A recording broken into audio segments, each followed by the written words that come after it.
Well, it looks like the end of an era is upon us. Kody and Robyn are looking to offload their $1 million Flagstaff home, the McMansion, as so many of us refer to the gigantic home that they purchased back in 2019 for a little under $900,000.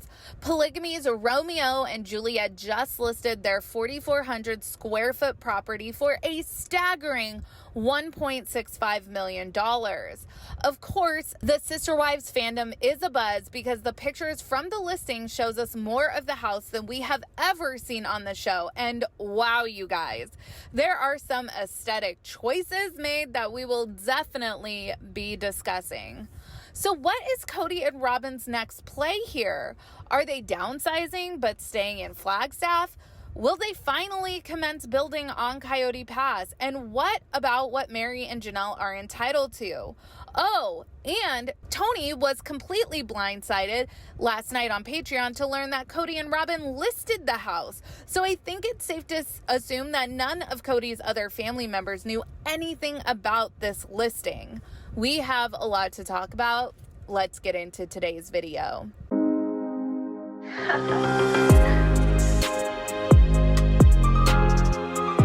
Hey everyone, what's up? It's Sarah and welcome back to my channel. This video is going to be voiceover commentary. I'm going to be showing you guys so many pictures that I just thought this video was better served as a voiceover. We all can sit and debate what the downfall of this family was, right? Was it the addition of Robyn? Was it going public? These two events happened at the same time, and personally, I have always felt like it was more so the addition of Robyn because that's when Kody's attention just really noped right out of all of his other households.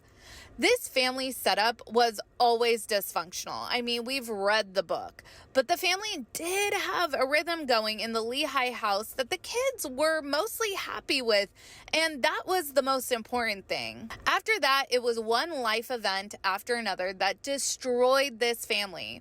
There was the move to Vegas, which all of the kids were against, to Robyn and Kody's wedding, to the 11-day honeymoon, to the piss-poor execution at Blending Families, to Robyn getting upset that nobody was over the moon when she announced her pregnancy. I mean, there was so much trauma inflicted on these kids in relative short order. But the straw that really broke it all apart was the move to Flagstaff. It truly was a relationship-ending move for Kody with his original 3 wives and for Kody with his kids. Remember how Christine made that Hail Mary suggestion when polygamy got decriminalized in Utah? She was like, hey guys, let's move back and be a family where we were all happy. And Robyn was like, absolutely the fuck not. I'm not trying to be pushy. Okay. I wanted to check everybody's temperature on it in private because I think the reason she's bringing it up is because she's like, I don't want to build on the property because I want to move to Utah. This is so frustrating that this is like a question. I mean, we just got here to Flagstaff and I've invested myself here. But I made it really clear once we moved here, like I'm not interested in being a transient family. My kids are very happy here in Flagstaff. This is what I want to do. In my opinion, Robyn and Kody have made their beds. They should have to live out the rest of their days in Flagstaff for the amount of upheaval and trauma that they caused the rest of the family with this move. If they are selling the McMansion to move within Flagstaff, okay, fine. But if they are moving, you guys, I'm going to have so many opinions about that. Mykelti and Tony were supposed to do a watch-along last night over on Patreon, but unfortunately one of their kids sustained an injury, so they had to postpone. Mykelti was actually at the hospital with one of the twins, and Tony was live alerting viewers of the change in plans, and people in the comments started asking questions about the listing, and Tony knew nothing about it. He was completely shocked that the house was listed, and he even pulled the listing up. My favorite takeaway from what he had to say was that he had never seen the garage so empty.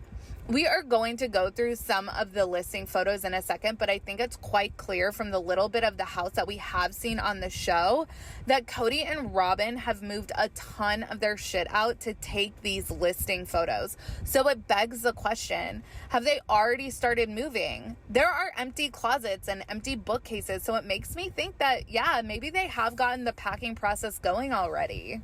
I'm not surprised that Tony and McKelty didn't know about the listing because this family is notoriously the worst communicators on the planet, but Tony seemed to not even know if they planned to stay in Flagstaff or not. You would think that if they had had conversations recently, that it would come up in casual conversation like, oh, hey, we're fixing the heated driveway because we are planning on listing the house. But no, like with all his moves, Kody stays blindsiding his family members. If the one kid who sometimes talks to Kody and actually has a decent relationship with Robyn didn't know, I bet Christine had no idea. And the only way Janelle and Mary would know is if they were the ones forcing the sale, trying to recoup some of their financial assets. As far as we know, all of Robyn's kids still live at home, albeit Dayton is in a camper out front. But this is a 5-bedroom house. Are kids being forced out now that they're downsizing? Is this a Jana Duggar finally getting married situation and Kody is inspired to push Robyn's oldest 3 out of the nest? If you haven't already, I highly encourage you to check out Reddit because people are taking all of these knickknacks from the photos and doing a ton of sleuthing over there.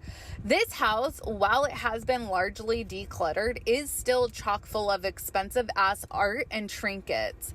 I've said in previous videos, Robyn's aesthetic is stuff, and boy does that ring true based on these listing photos. I will say, while the house isn't exactly my style and the decor is certainly nothing I would choose, the property overall is quite breathtaking. Give me a couple $100,000 and I could turn this into my dream home. And you guys know I have OCD. I was diagnosed at 19. I do not have symmetry OCD, but this bookshelf or whatever this is called is an absolute abomination. Just what? Why? This needs to be demoed and some custom built-ins put in or something.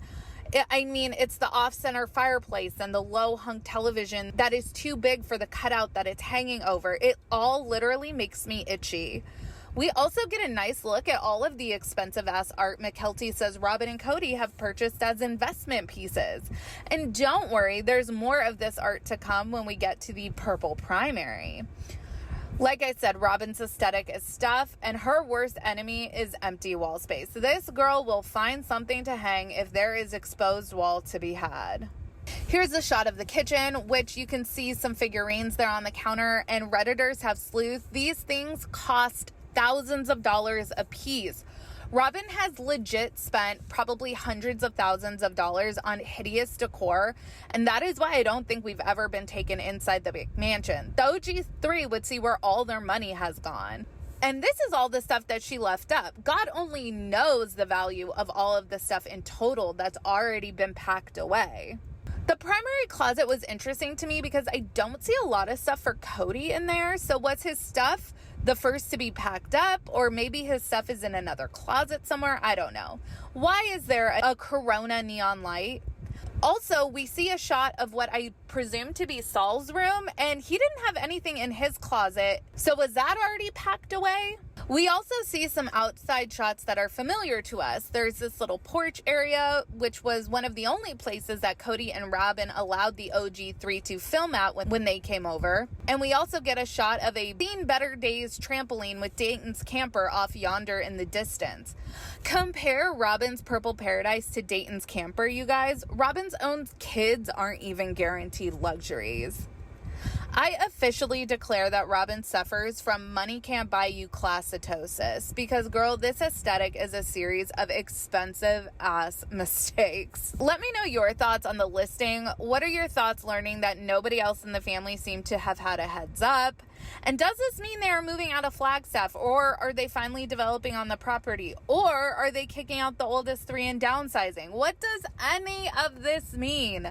Let me know your thoughts down in the comments. As always, make sure you like this video and subscribe to my channel. Check out my second channel, Sarah Spills. A link for that will be in the description of this video.